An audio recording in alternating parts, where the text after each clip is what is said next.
Bonjour, je viens vous présenter l'horoscope de la semaine qui démarre ce lundi 20 janvier 2025. Déjà, moi je vieillis, hein, je passe trop vite, mais bon, allez.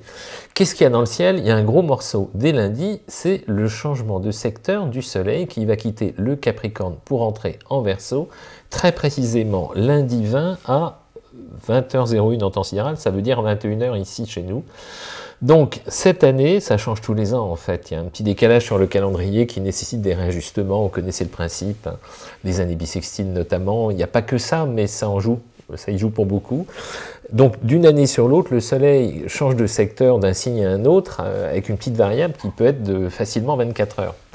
Et donc là, cette année, donc jusqu'à lundi, bon, pour faire du concret, il y a des planètes cette semaine dans des signes de terre, hein, en signe d'air, en signe d'eau, mais rien en signe de feu, rien. Ben, c'est comme ça, hein, ça tourne, ne vous inquiétez pas.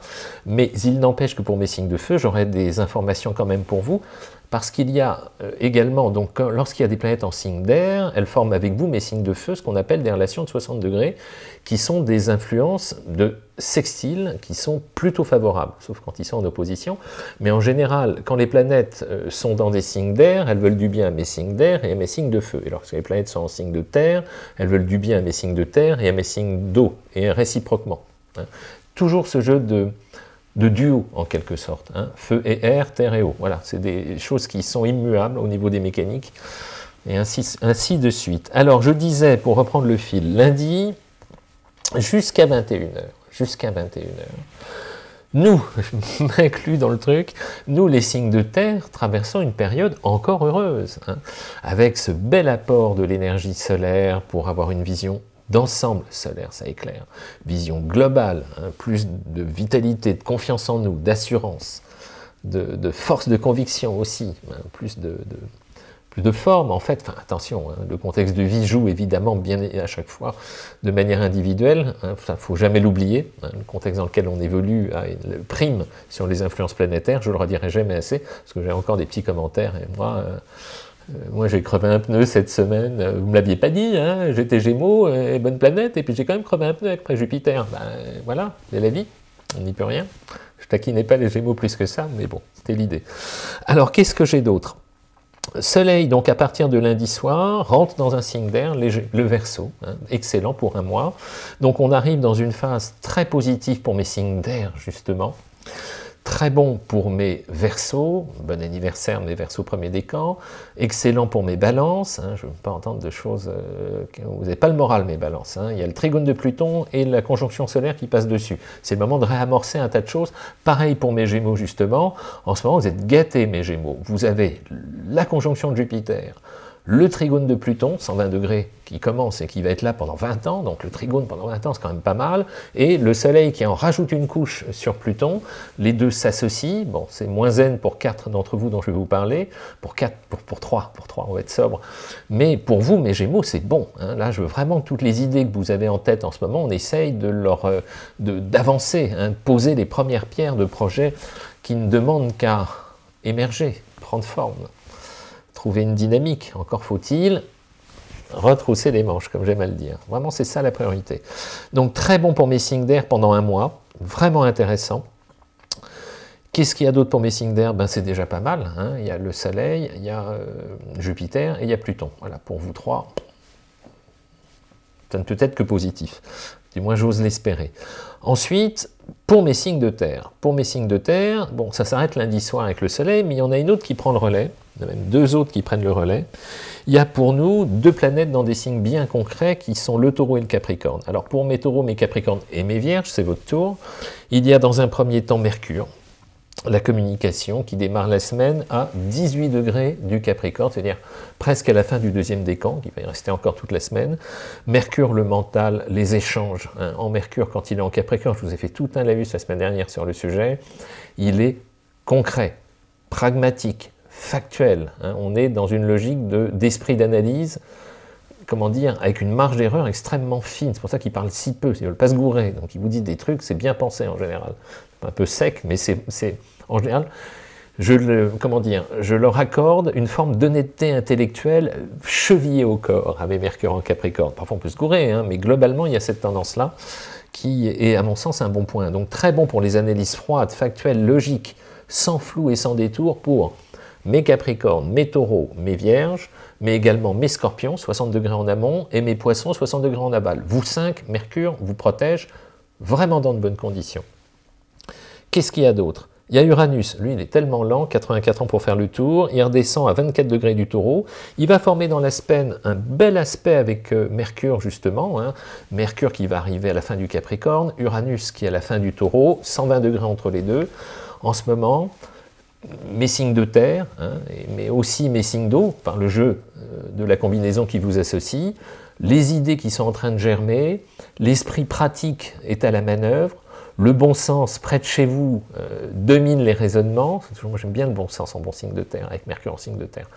Donc la logique, le bon sens, les faits, hein, rien que les faits, tout ça c'est bien équipé pour trouver des solutions parfois ingénieuses avec Uranus, essayer d'ouvrir le champ des possibles. Parfois il faut, lorsque quelque chose coince, changer d'angle, prendre un peu de recul, voir les situations avec davantage de distance, tout simplement, hein, de retenue, de secondarité, pour avoir une vision globale des enjeux en présence, voilà, de façon à avoir des inspirations créatives, j'appelle ça avec Uranus, qui permettent de trouver des failles, des solutions, des choses auxquelles on n'avait pas pensé. Bref, mes signes de terre, mes signes d'eau, cette semaine, Mercure-Uranus, c'est bon. Beaux aspects entre les deux, moi j'aime beaucoup ces aspects-là. Hein.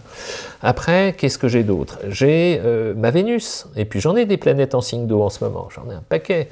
J'ai Vénus 17 degrés des Poissons, pareil, fin du deuxième décan de Poissons. Mars 24 degrés Cancer, 24 degrés Cancer, absolument. Donc en rétrograde, mais c'est pas grave, donc toujours en signe d'eau. Neptune 28 degrés Poissons, ça en fait beaucoup, ça fait 3 belles planètes. Hein. Lorsque j'ai Vénus, la vie amoureuse, la sensibilité, le charme, la délicatesse en signe d'eau, donc lorsque cette Vénus est très belle dans cette position-là, là aussi je vous en ai fait tout un roman. Moi j'aime bien Vénus en Poisson, il y a beaucoup de dévotion, de délicatesse, de gentillesse, de douceur, c'est vraiment une belle position. Parfois une tendance à idéaliser la vie amoureuse, hein, j'ai dû vous raconter l'anecdote, Vénus en Poisson, j'ai eu à une époque un peu plus lointaine quand même, toute une série, c'est pour ça que ça m'avait marqué, de personnes en clientèle, ça remonte, hein, qui, c'est des femmes, hein, parce qu'elles viennent plus me voir, elles sont plus ouvertes, la bonne blague, elles ont moins cette pudeur de s'ouvrir, hein, c'est intelligence émotionnelle, voilà, c'est comme ça, et elle tombait amoureuse, mais Vénus Poisson, de type intéressant, hein, mais qui avait le chic, l'art, le talent, la manière, tout ce qu'on veut, de partir pour 2 ans en copée à l'autre bout du monde. Donc pendant 2 ans, on s'écrivait des mots d'amour en idéalisant la relation, ou alors c'était quelqu'un qui n'était pas tout à fait disponible, ce qui fait que la part d'imaginaire prenait beaucoup le relais. Et quand on obtenait ce qu'on voulait, souvent la baudruche se déballonnait et on perdait la part d'idéalisation qu'elle a avec la vie amoureuse. Donc attention mes Vénus Poissons à ne pas idéaliser la vie affective. Hein, j'aime bien qu'on soit dans la dévotion, l'attention, l'affection, c'est bien. Quand c'est loin, prudence, c'est votre point faible. Bref, Vénus est quand même très belle et apporte beaucoup de charme aux Poissons, et puis vous allez voir qu'il va y rester un bout de temps, et puis elle va revenir. Là, vous êtes gâtés, mes Poissons, au niveau charme, délicatesse, affection, parce que Vénus va rester un long moment, va partir un peu en bélier, va revenir en Poisson derrière, en marche rétrograde. Je vous envie, j'aime bien moi quand Vénus est là, parce qu'on a plus de chance, de charme, de fluidité, enfin, c'est beaucoup plus facile. Il y a durant cette période, première partie d'année, le printemps là, qui arrive, même avant, fin d'hiver, début du printemps, une position de Vénus qui va stationner longtemps en Poisson, donc c'est plutôt des bonnes nouvelles pour mes signes d'eau, hein, mes Poissons, mes Scorpions, mes Cancers, mes Taureaux, mes Capricornes, par le jeu des aspects, qui vont dans votre sens, voilà, pour Vénus. Moi, je me fais tout un roman. Et puis il y a Mars, alors moi c'est pas le plus endurant, Mars en Cancer, on le sait, mais il apporte quand même des très belles énergies. Mes Cancers, en ce moment, si vous vous sentez plus tonique, plus impatient, c'est normal. Très bon aussi pour, du coup, mes Poissons, mes Scorpions. Alors, en ce moment, retroussez vos manches, 2 fois dans la vidéo, ça fait beaucoup. Remuez-vous, quoi. Hein. Très bon également pour mes Taureaux, pour mes Vierges. Voilà tous les signes influés par les expectations de Mars dans le signe du Cancer, même s'il est rétrograde. Certaines décisions sont un peu ralenties, il faut prendre le temps de bien faire les choses, phase de rétrogradation, ça ralentit le mécanisme d'impact, rien de bien grave au-delà de ça. Voilà, je crois que j'ai oublié aucune planète, on les a toutes faites. De quoi je vais vous parler aujourd'hui? Je vais vous parler, il y a une petite tension dans le ciel quand même. Quelle est-elle? La petite tension en question, c'est lorsque le Soleil va rentrer en Verseau, il va rejoindre une planète qui est rentrée en Verseau il y a quelques temps maintenant, c'est Pluton. Et comme Pluton, il fait son tour en 250 ans, hein, on sait qu'il avance lentement, donc c'est du bon sens. Mais donc Soleil, qui lui fait 1 degré par jour, va se retrouver conjoint à Pluton, là, entre lundi et mercredi, pour faire court. Hein. Donc le début de semaine risque d'être un petit peu fatigant pour mes premiers décans, qui est en face du premier décan Verseau, premier décan Lion, qui sont les deux qui sont à 80 degrés du premier décan Verseau, mes premiers décans Taureau et mes premiers décans Lion. Vous trois, attention, là en début de semaine, à ne pas prendre de décisions trop radicales, à ne pas trancher, à éviter les tensions, les conflits, les prises de bec, enfin tout ce qui est générateur de tensions. Soyez vigilants durant ce début de semaine, parce qu'il y a dans le ciel une juxtaposition de deux planètes qui sont à la base pas trop copines, à savoir le Soleil, hein, bien sûr, la lumière, et Pluton, planète des profondeurs, et des anxiétés, des appréhensions et des inquiétudes, etc. Et des remises en question aussi, par jeu de répercussions, on dira. Hein. Voilà l'idée. Bon, hormis ça, rien de bien grave. Hein. On m'a parlé d'une concentration planétaire en fin janvier, je vous ferai un petit truc là-dessus, mais il n'y a pas grand-chose en fait. Il y a deux conjonctions bien distinctes. Je ne sais pas où certains ont vu ça, en tout cas moi je ne l'ai pas repéré dans le ciel, donc je vous en reparlerai. Voilà, je vous ferai un truc. Et puis voilà, j'ai fait le tour pour cet horoscope de cette semaine. Donc très bon pour mes signes de terre, je vous disais jusqu'à lundi, mais il y a encore d'autres trucs. Et puis c'est votre tour, mes signes d'air, c'est votre tour. Hein, voilà, hein, il y a 4 éléments. Tous les 2 mois, il y a un truc bien, quoi. C'est comme ça qu'il faut le prendre. Bon, oui, je vais terminer par... Oui, j'ai gardé des petites citations tout à fait adorables, que je les aime tant. Merci beaucoup de m'en faire parvenir. Une citation de Marie-Christine. C'est vraiment un Capricorne. Une citation pour les Capricornes, en fait. Marie-Christine nous cite Samuel Johnson. Alors, voilà ce qu'elle dit, cette citation. « Ce n'est pas la force, mais la persévérance qui fait les grandes œuvres. » Absolument. Et c'est d'ailleurs toute une mécanique de complexité, c'est très saturnien comme raisonnement. Le temps, chronos, voire loin, l'endurance, hein, la linéarité de l'effort, c'est ça qui fait les grandes œuvres, j'en suis absolument convaincu. Et c'est d'ailleurs un jeu de dualité, c'est quelque chose qui est assez complexe à saisir. Lorsqu'on s'intéresse à l'astrologie, bah, j'en parle parce que j'aime bien en parler, moi, vous savez, il ne faut pas me pousser. Il y a, par exemple, prenons le signe du Verseau. Le signe du Verseau a, comme tous les autres signes, des planètes qui ont des affinités avec ce secteur. Si je vous dis le Bélier, vous allez dire Mars l'action, si je vous dis les Gémeaux, Mercure l'intellect, si je vous dis le Cancer, la Lune, les émotions, le Soleil, le Lion, vous voyez, ça, tout de suite ça saute aux yeux, il y a une sorte d'accointance, on va dire, de lien, de facilité entre certaines planètes et certains signes. Et le Verseau est plutôt subtil à saisir. Pourquoi? Parce que les 2 planètes qui sont puissantes dans ce secteur, hein, du Verseau, sont Saturne, le temps, et Uranus, l'impatience, la créativité, la nouveauté, les changements, les révolutions. Les nouveautés, on va garder, hein, comme notion clé.